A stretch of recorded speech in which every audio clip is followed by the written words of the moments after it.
to another program of Jazz Talk. We'll be coming to you every Monday night.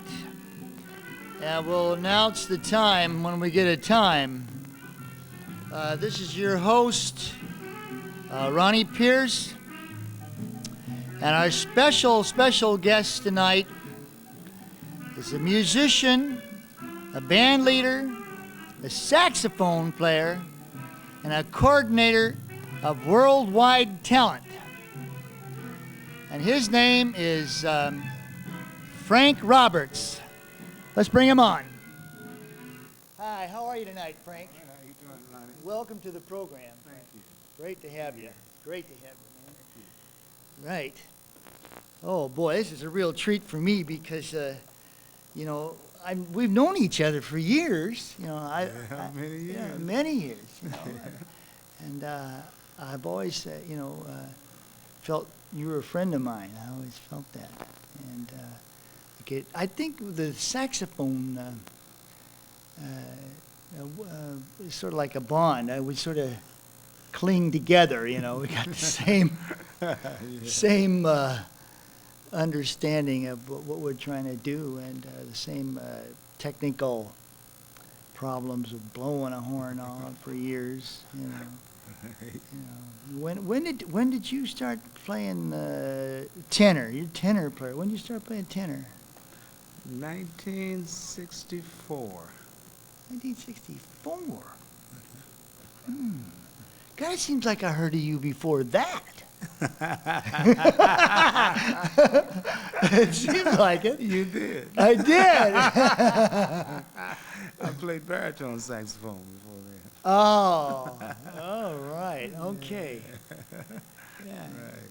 Well, when you were when you were a boy, when did you start? When was your first pickup into the music? 14. 14. Yeah. Clarinet. Oh, that's great. Clarinet. And so then I was never satisfied with myself on the clarinet, so I taught myself to play the sax.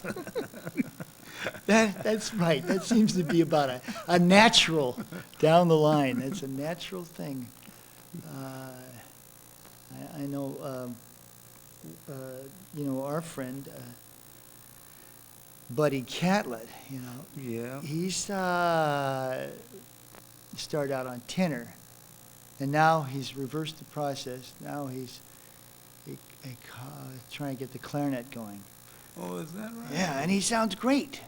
So he'll call me on the telephone. He'll play these little Mozart things on the clarinet, and then he'll play me some giant step changes, and, you know, and Coltrane things. And so I'm for a famous bass player like that, real happy to get a call from Buddy and say, "How you like my clarinet playing?" Right. Right. You know, that's a good one. It's a funny thing, a lot of sax players seem to play bass. Yeah. Yeah. Do you play bass too? No. No, you don't play bass. No. But I'm speaking of Luther Rabb, you know, he was a sax player. Yeah. Luther was a saxophone player. I didn't know that. The Wilmer Felton, is that with the Crusaders? He plays bass too. Oh yeah, that's right. A lot of their tunes, he's playing bass on them. Yeah. Over the radio KPLU, I heard that his name mentioned just a few days ago. So he must have been.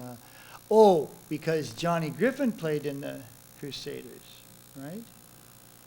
Johnny Griffin, the tenor player? No, he was in he was with Monk, and then he was with Blakely, I think. Art Blakely, the Messengers. Wilman, I think, was with the Crusaders, a tenor player. He's a tenor player. Oh, right. Yeah, okay. But I can't remember. The Crusaders. That's right. Right. Trombone, tenor. Yeah. Yeah. So but a lot of their recordings he plays bass on. Yeah. Amazing. You know that.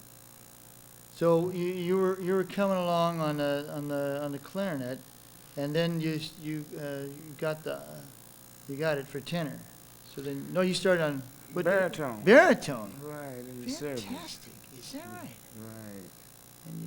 And you played baritone for a while? Mm-hmm.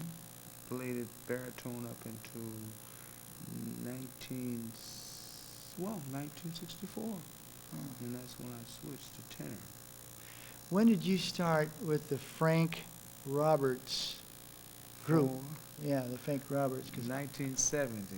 1970? That's when I left town and went on the road traveling. I had a group called, it was the Soul Brothers before that, and I was with Allied Artists, and they decided to give me a new name, so they named the band. Oh, That's so it was what Frank Roberts 4. Right. Because you're real active as a musician and a saxophone player. I remember all through the 60s. Right. See, I left and went on the road in the 70s and just came back last year. Oh, my God. That's why I was traveling all that time. That is a worldwide traveler. Yeah. Do all that. Released the latest album. I meant to tell you about it. It's fact that some of the technical things are not together, but it's going to be released and should be in the next couple of months. You know. Great. And it's called The Stars. I'm recording the name The Wild Man. Sax on this album. And that's what you're calling yourself, the Wild Man? That's the name they got me on the recording thing, right. And what's the name of the album? The name of the album is The Stars with the Incredible Wild Man on saxophone. The real that's thing. hot. Oh, that's hot. The Stars. Oh, that's with 2 R's. With 2 R's. That's right. And now, when is this going to come out? It should come out in the next 3 months. So hopefully, it has been pressed. It's been pressed, but there's the legal thing. It's not straight. So that's what the holdup is. Yeah. This record company and that. So as soon as that's straightened out, then it'll be released. Oh. Yeah, I got it. It's all original tunes. Ah, I see. Yeah.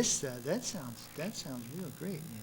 Did you did you do work as a sideman? Like, was there any blues, rhythm and blues groups that were in your mind that you liked to play with, or you dug? Well, I had quite a bit of fun playing when I had the band Behind the Drifters. You know, I had quite a bit of fun with that band. Yeah, I think so. Yeah. Well, I had lots of fun. Lots of fun. Yeah. It was an interesting group. Yeah. I can't remember all the groups I worked with. Yeah, but you played a lot of blues with the original heavy blues players. Rhythm and blues. Rhythm and blues. Yeah. I've never really played in a blues band, except I did a thing in the last year with a blues artist, just a few casual gigs, but mostly my thing was rock and roll and rhythm and blues after I left jazz. Yeah, right. You're right. Right. Yeah. Right there. I think the most money I ever made was in rock and roll. Right. You know. Well, I was reading where, what's this, Buford Marcello is talking about he's going to play rock and roll. Yeah. So a lot of guys is maybe right. That's looking in a different direction. Yeah. Yeah. They say the rock and roll market is like 57%. And the jazz market is like a 3%. Wow, we're on a straight, narrow path here, folks. I mean, the old saying is straight ahead and strive for tone, right? I like that one. Oh dear. Well,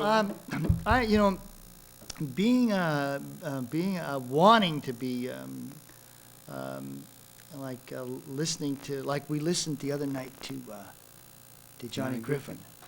And man, when he played that Cherokee, and he played the thing was just right up there, and then the rhythm section cut out, and it seemed like he was just effervescent. He was just played all by himself, right?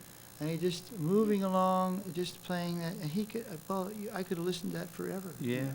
But just him playing the saxophone. Yeah. And so, I've got the jazz. Is running in my soul, you know, and I'm sure it's in your soul, man. But, well, you know, sometimes the general public they're out there, and they have to be satisfied. True. Yeah. You know, True. So True. walking around like Getz does, he just plays one horn, and he tours, 4 or 5 months out of the year, and that would be really, wouldn't that be cool to be able to live like that? Yeah, it should be nice. Just play your own Right, stuff. Right. 5 concerts. months out of a year. Yeah. Like 7. Yeah. Be nice. What is your opinion now of the business?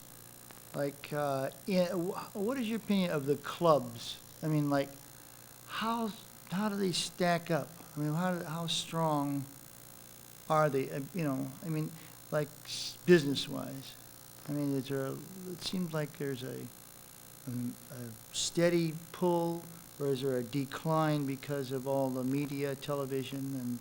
I think it's a decline in clubs. It is. I think so. Yeah. Yeah, I think so. And this is all over the United States. I would think so. Yeah. Most places I've been and I've talked to, I would think Yeah. so.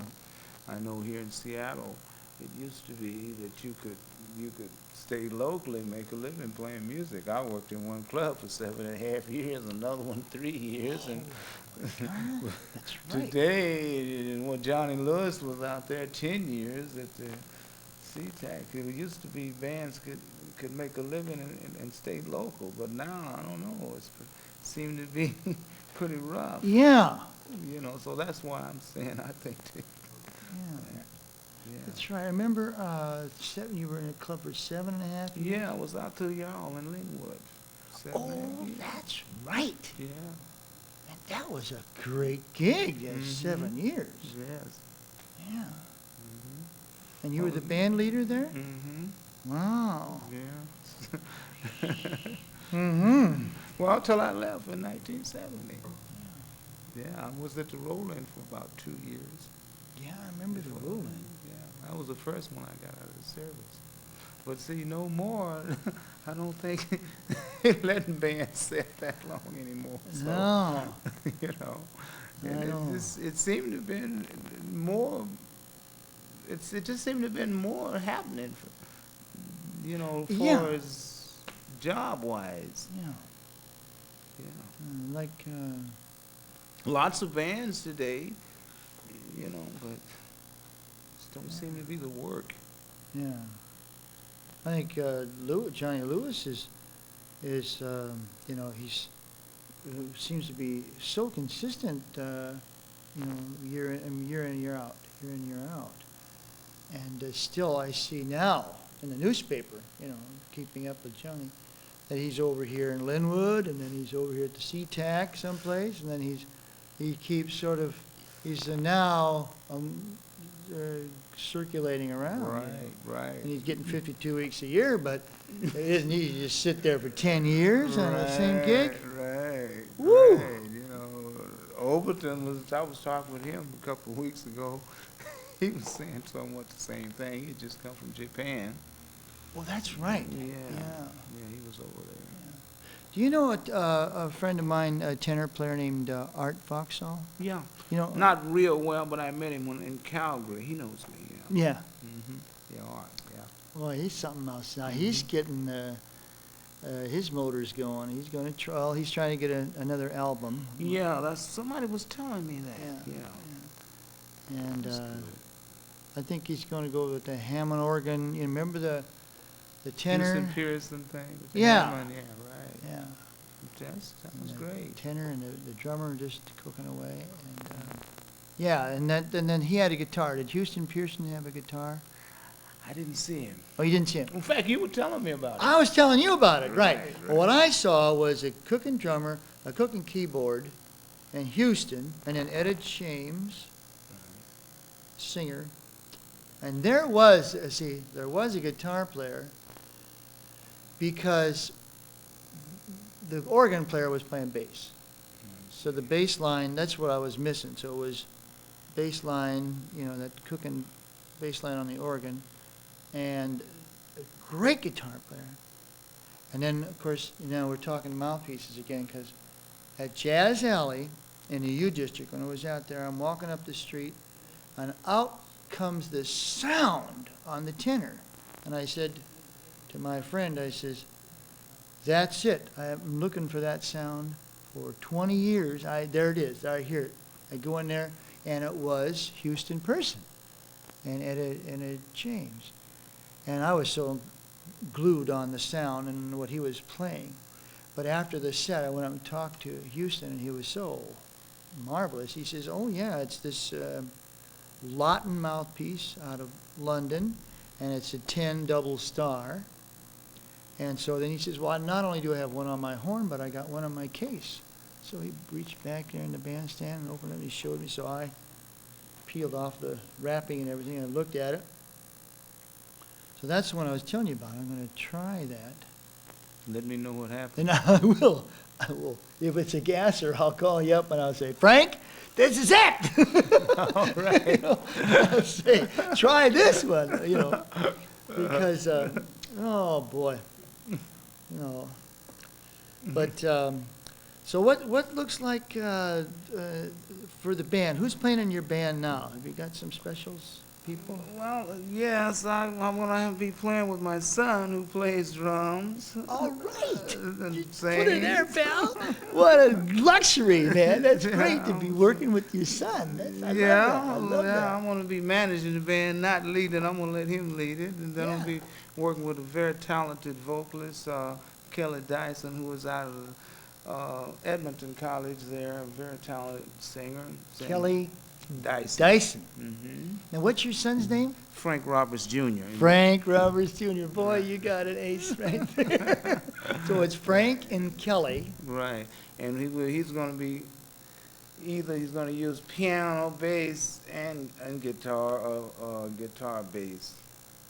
Yeah. And I'm not for sure. But he's auditioning people to see what he's going to really come have. up with. Yeah. Right. So it'll be bass, drums, and guitar, and then you on tenor. Vocalist. And the vocalist, Kelly. Vocalist. Right. So it's 5. Yeah, 5. It could possibly be 6. Yeah, could possibly. If we use a piano player. Oh, that would be ideal. You know how it is. Paid, so you got 6 mouths to feed. Yeah. But I'd love for it to be, if it's 6, Yeah. you know, like, you know, piano, drums, bass, guitar, lead singer, and then you got everything you need. Oh, you got everything you need right there. Right. Everybody's so, right. And they're all cooking. Right. Would you record with that group? Yes. Yeah. Yes, that's my main object with the group is to record it. Yeah. You know. Yeah, that's the main object. We just started working on some original tunes. Oh boy, that's great. You know, but everything is just at the beginning stage at this point. I haven't been playing since I've been back in town. You gonna stay in town for a while? Yeah, I'm gonna stay for a while now. I'm starting this business, so I'm gonna try to get it off the ground. Yeah, so I'll be around. I'll be seeing you then, Right. Frank. That's great. Right. Well then, so Frank Roberts Jr. And what's the name of this band going to be? Frank Roberts Jr.? Well, it's going to be called The Stars, I guess. The Stars. All right. Yeah. And incidentally, his stage name is The Wizard. The Wizard. Right. Fantastic. Right. So Frank Roberts Jr., when you see The Wizard, that's your son. Yeah, that's him. Oh, boy. Right. I like that. I like that. Right. That cat's going to go right straight to the top. I can see that. Yeah. So. What kind of drums is he playing on? Gretsch now. He's playing on Gretsch. The double bass drum, the big thing. Wow. He's doing the big thing. You know. The whole feature thing. Yeah, that's why I'm impressed with playing with this. To play with double bass drums, you know, and Yeah. the whole shot, you know. Whoa. You know. Yeah, that'd be really exciting. Yeah, big sack. So that'd be. You know, we'll be doing variety, but leaning towards rock and roll and rhythm and blues. Yeah, rock and roll, rhythm and blues, and variety. Right. The group will be able to do a lounge room or do a rock room. That's the way he's kind of gearing it. Like I say, he'll be leading the band. I'll be managing the band. So oh boy, this is going to be hot. I'd like to have you come back and then show the album when you get your, when you Sure. get that all straight. Sure. And we can, and then bring the wizard with you. All right. Okay? All right. And so we'll be doing this again. Right. And then, well, Frank, I wish you the very best. And I want to thank you for, coming in. Thank you. And ladies and gentlemen, this is Jazz Talk, and our guest performer tonight was tenor saxophone player Frank Roberts. Let's thank you very much, Frank. And we'll be seeing you again, and straight ahead and strive for tone, man. Thank you. Right on. Thanks, Frank. Okay, thank you. Okay. That's fine. Okay, and next week, ladies and gentlemen, Jazz Talk would be, will announce its guest. We think that would be either probably Buddy Catlett. And so what we have is starting each Monday night, it'll be Jazz Talk, and we'll be talking to saxophone players, horn players, jazz musicians in the local area here, and next week will probably be Buddy Catlett. So until we see you guys again, I want to thank my guest tonight, Frank Roberts, nice friend of mine. I appreciate Frank coming in. And until we see you again, keep swinging. Good night.